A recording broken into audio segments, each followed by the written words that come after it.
Hi guys, இந்த Sunday வந்துட்டாலே நம்ம தான் நான்வெஜ்ஜுக்கே மாஸ்டர் செஃப்ங்கிற மாதிரி ஒரு நினப்பு. ஸோ லஞ்ச் சிக்கன்லாம் வேணும்னு லிஸ்ட்டு போட சொல்லியாச்சு. லிஸ்ட்டு பெருசாக வந்ததுனால என்னால் முடிஞ்சது ஒயிட் ரைஸ், ரசம், மட்டன் குழம்புன்னு சொல்லிட்டேன். ஸோ என்னத்தையும் செஞ்சு தொலைன்னு ஹஸ்பண்ட் மட்டன் வாங்கிட்டு வந்தாங்க. 1 கிலோ வாங்கிட்டு வந்தாங்க. 1 கிலோக்குள்ள ரெசிபி தான் இதில் ஷேர் பண்ணியிருக்கேன்.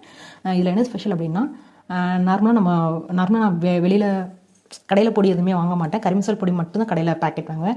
பட் இதில் அது கூட தேவையில்லை. வீட்டில் உள்ள மசாலாஸ் வச்சு ஹெல்த்தியான செய்யக்கூடிய குழம்பு.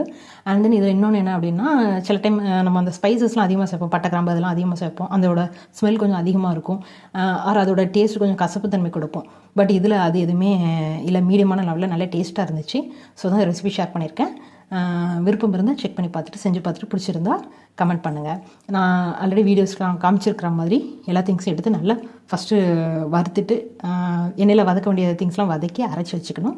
அப்புறமா குக்கரில் நல்லெண்ணெய் விட்டுட்டு, நல்லெண்ணெய் ஆறு உங்களுக்கு எந்த எண்ணெய் விருப்பமோ அதை எடுத்துக்கலாம். நான் எப்போதுமே இந்த மாதிரி நான்வெஜ், மீன் குழம்பு, மட்டனுக்கெலாம் நல்லெண்ணெய் எடுப்பேன். ஸோ நல்லெண்ணெய் எடுத்துகிட்டு தேவையான அளவு நல்லெண்ணெய் ஊற்றிட்டு அதில் வெங்காயம், தக்காளி போட்டு நல்லா வதங்கிக்கணும். வெங்காயம், தக்காளி நல்லா வதங்கினதுக்கப்புறம் மட்டன் சேர்த்துட்டு அது கூட மல்லித்தூள், மிளகாத்தூள், மஞ்சத்தூள், உப்பு ஆட் பண்ணி குக்கரில் ஒரு 5-6 விசில் வச்சு எடுத்துகிட்டு அப்புறமா இந்த அரைச்ச பேஸ்ட்டையும் உள்ளே கலந்து அதுக்கப்புறம் ஒரு 2 விசில் வச்சு எடுத்துகிட்டு தேவையான அளவு மல்லித்தலை, புதினா எல்லாம் தூவி இறக்கிக்கலாம். உங்களுக்கு குழம்பு எவ்வளோத்துக்கு தண்ணி தேவையோ அவ்வளோத்துக்கு ஆட் பண்ணி இறக்கிக்கலாம். செஞ்சு பாருங்கள். தேங்க்யூ.